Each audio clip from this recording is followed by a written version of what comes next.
करंथियों के नाम पौलुस रसूल का पहला खत और उसका 15वां बाब जो 58 आयात पर मुश्तमिल है।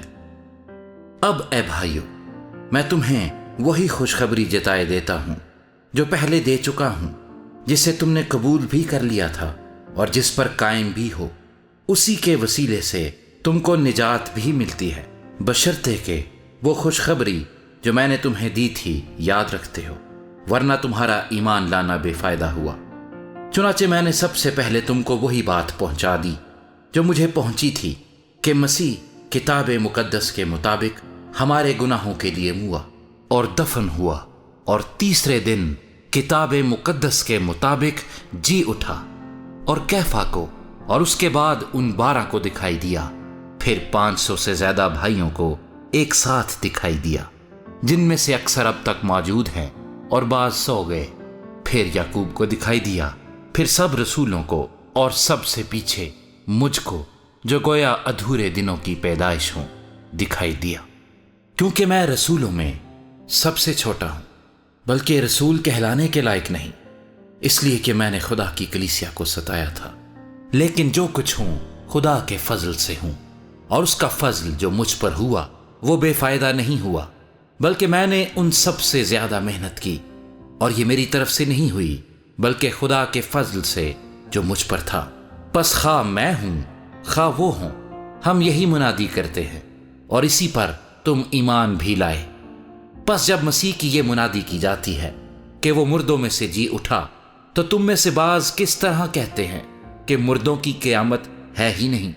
अगर मुर्दों की क़यामत नहीं तो मसीह भी नहीं जी उठा, और अगर मसीह नहीं जी उठा तो हमारी मुनादी भी बेफायदा है और तुम्हारा ईमान भी बेफायदा। बल्कि हम खुदा के झूठे गवाह ठहरे, क्योंकि हमने खुदा की बाबत ये गवाही दी कि उसने मसीह को जिला दिया, हालांकि नहीं जिलाया। अगर बिलफर्ज मुर्दे नहीं जी उठते, और अगर मुर्दे नहीं जी उठते तो मसीह भी नहीं जी उठा, और अगर मसीह नहीं जी उठा तो तुम्हारा ईमान बेफायदा है। तुम अब तक अपने गुनाहों में गिरफ्तार हो, बल्कि जो मसीह में सो गए हैं वो भी हलाक हुए। अगर हम सिर्फ इसी जिंदगी में मसीह में उम्मीद रखते हैं तो सब आदमियों से ज्यादा बदनसीब है। लेकिन फिल वाकया मसीह मुर्दों में से जी उठा है, और जो सो गए हैं उनमें पहला फल हुआ। क्योंकि जब आदमी के सबब से मौत आई तो आदमी ही के सबब से मुर्दों की कयामत भी आई। और जैसे आदम में सब मरते हैं, वैसे ही मसीह में सब जिंदा किए जाएंगे, लेकिन हर एक अपनी अपनी बारी से। पहला फल मसीह, फिर मसीह के आने पर उसके लोग, इसके बाद आखिरत होगी। उस वक्त वो सारी हुकूमत और सारा इख्तियार और कुदरत नेस्त करके बादशाही को खुदा यानी बाप के हवाले कर देगा। क्योंकि जब तक कि वो सब दुश्मनों को अपने पांव तले ना ले आए, उसको बादशाही करना जरूर है। सबसे पिछला दुश्मन जो नेस्त किया जाएगा वो मौत है, क्योंकि खुदा ने सब कुछ उसके पांव तले कर दिया है। मगर जब वो फरमाता है कि सब कुछ उसके ताबे कर दिया जाएगा, तो जाहिर है कि जिसने सब कुछ उसके ताबे कर दिया वो अलग रहा, और जब सब कुछ उसके ताबे हो जाएगा तो बेटा खुद उसके ताबे हो जाएगा, जिसने सब चीजें उसके ताबे कर दी, ताकि सब में खुदा ही सब कुछ हो।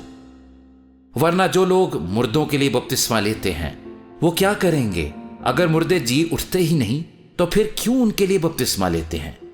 और हम क्यों हर वक्त खतरे में पड़े रहते हैं? ऐ भाइयों, मुझे उस फख्र की कसम जो हमारे खुदावंद मसीह यीशु में तुम पर है, मैं हर रोज मरता हूं। अगर मैं इंसान की तरह इफ्सुस में दरिंदों से लड़ा तो मुझे क्या फायदा? अगर मुर्दे ना जिलाए जाएंगे तो आओ खाए पिए, क्योंकि कल तो मर ही जाएंगे। फरेब ना खाओ, बुरी सोहबतें अच्छी आदतों को बिगाड़ देती हैं। रास्तबाज होने के लिए होश में आओ और गुनाह ना करो, क्योंकि बाज खुदा से नावाकिफ हैं।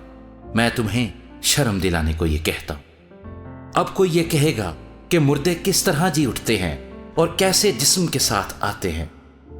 ऐ नादान, तू खुद जो कुछ बोता है जब तक वो ना मरे जिंदा नहीं किया जाता, और जो तू बोता है ये वो जिस्म नहीं जो पैदा होने वाला है, बल्कि सिर्फ दाना है, खा गेहूं का खा किसी और चीज का। मगर खुदा ने जैसा इरादा कर लिया वैसा ही उसको जिस्म देता है, और हर एक बीज को उसका खास जिस्म। सब गोश्त यकसा गोश्त नहीं, بلکہ آدمیوں کا گوشت اور ہے، چوپایوں کا گوشت اور، پرندوں کا گوشت اور ہے، مچھلیوں کا گوشت اور۔ آسمانی بھی جسم ہیں اور زمینی بھی، مگر آسمانیوں کا جلال اور ہے، زمینیوں کا اور۔ آفتاب کا جلال اور ہے، مہتاب کا جلال اور، ستاروں کا جلال اور، کیونکہ ستارے ستارے کے جلال میں فرق ہے۔ مردوں کی قیامت بھی ایسی ہی ہے۔ جسم فنا کی حالت میں بویا جاتا ہے اور بقا کی حالت میں جی اٹھتا ہے، بے حرمتی کی حالت میں بویا جاتا ہے اور جلال کی حالت میں جی اٹھتا ہے، کمزوری کی حالت میں بویا جاتا ہے اور قوت کی حالت میں جی اٹھتا ہے، نفسانی جسم بویا جاتا ہے اور روحانی جسم جی اٹھتا ہے۔ جب نفسانی جسم ہے تو روحانی جسم بھی ہے، چنانچہ لکھا بھی ہے کہ پہلا آدمی یعنی آدم زندہ نفس بنا، پچھلا آدم زندگی بخشنے والی روح بنا، لیکن روحانی پہلے نہ تھا بلکہ نفسانی تھا، اس کے بعد روحانی ہوا۔ پہلا آدمی زمین سے یعنی خاکی تھا، دوسرا آدمی آسمانی ہے۔ جیسا وہ خاکی تھا ویسے ہی اور خاکی بھی ہیں، اور جیسا وہ آسمانی ہے ویسے ہی اور آسمانی بھی ہیں، اور جس طرح ہم اس خاکی کی صورت پر ہوئے اسی طرح اس آسمانی کی صورت پر بھی ہوں گے۔ اے بھائیو، میرا مطلب یہ ہے کہ گوشت اور خون خدا کی بادشاہی کے وارث نہیں ہو سکتے، اور نہ فنا بقا کی وارث ہو سکتی ہے۔ دیکھو، میں تم سے بھید کی بات کہتا ہوں، ہم سب تو نہیں سوئیں گے مگر سب بدل جائیں گے، اور یہ ایک دم میں، ایک پل میں پچھلا نرسنگا پھونکتے ہی ہوگا، کیونکہ نرسنگا پھونکا جائے گا اور مردے غیر فانی حالت میں اٹھیں گے اور ہم بدل جائیں گے، کیونکہ ضرور ہے کہ یہ فانی جسم بقا کا جامہ پہنے اور یہ مرنے والا جسم حیات ابدی کا جامہ پہنے، اور جب یہ فانی جسم بقا کا جامہ پہن چکے گا اور یہ مرنے والا جسم حیات ابدی کا جامہ پہن چکے گا تو وہ قول پورا ہوگا جو لکھا ہے کہ موت فتح کا لقمہ ہو گئی۔ اے موت تیری فتح کہاں رہی؟ اے موت تیرا ڈنک کہاں رہا؟ موت کا ڈنک گناہ ہے اور گناہ کا زور شریعت ہے، مگر خدا کا شکر ہے جو ہمارے خداوند یسوع مسیح کے وسیلے سے ہم کو فتح بخشتا ہے۔